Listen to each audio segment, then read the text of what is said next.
Can you talk us through the investment process of this fund? Sure. The Munro Global Growth Small and Mid Cap Fund will run exactly the same process as the Munro Flagship Fund, and it's the same process that the team and I have been using for 15 years.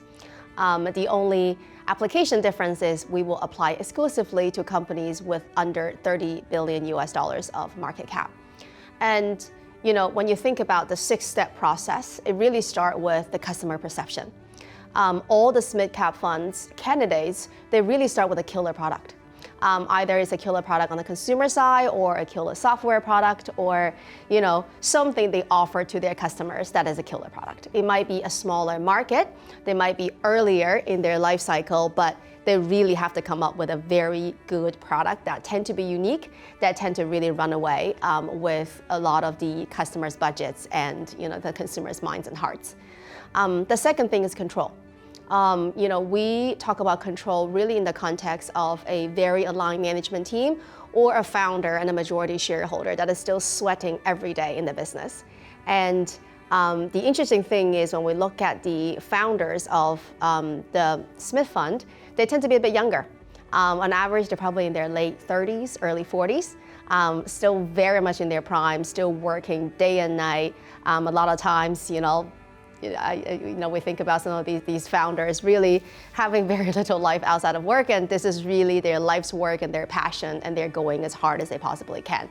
And to have a founder or a very aligned management team at the helm really drives two things. One is they make sure the customer perception, the killer product, remain in the lead.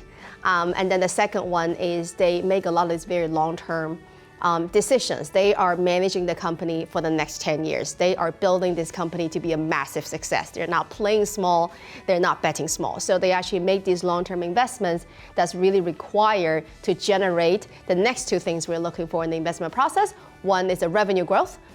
They tend to grow probably north of 10%. And then the second thing is margin expansion.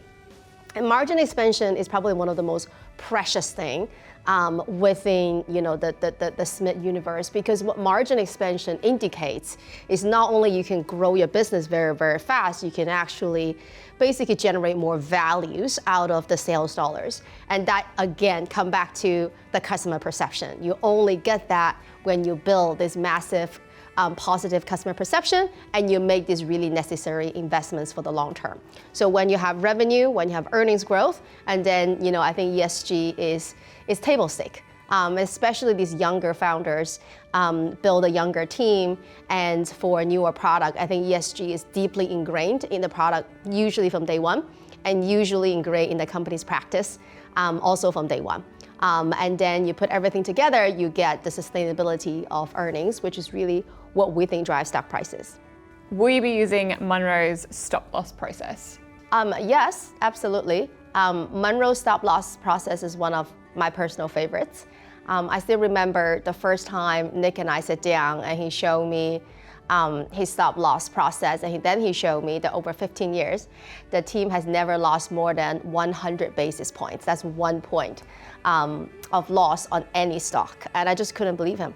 I've seen my fair share of growth managers. I do not know a single fund manager that haven't lost more than 100 basis points on one stock, because it is so easy to lose 100 basis points, especially in the land of growth investing.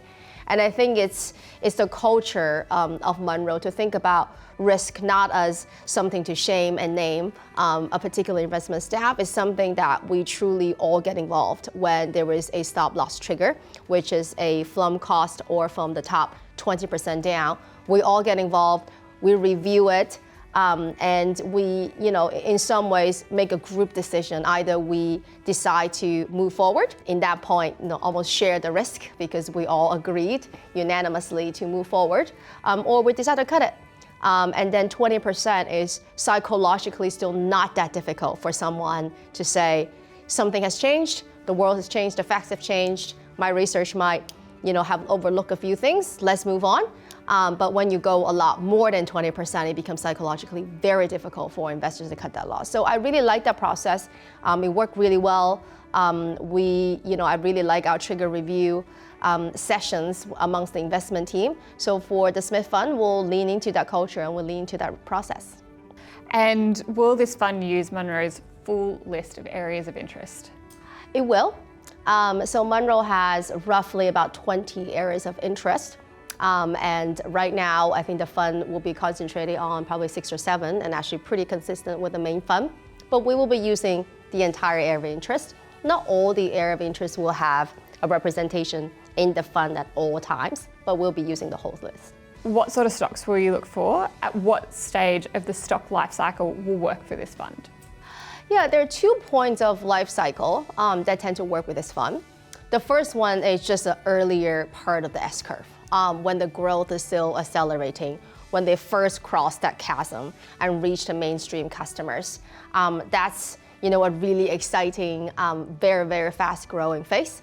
But then there was another phase that we're also interested in. It's sort of, in between a 2 massive growth spurt. A lot of times you have a little bit of slowdown, you have a regroup, you have, what we call a small turnaround. And then at that point, the market tends to punish these growth companies very severely. But this is also when they really get a dose of humility, they get a dose of discipline and think about the next phase. So we also like companies that have been really successful, have a little bit of slowdown, the market punished them severely, but we actually think that they're on their way to the next S-curve. So that's also a really interesting point to get involved.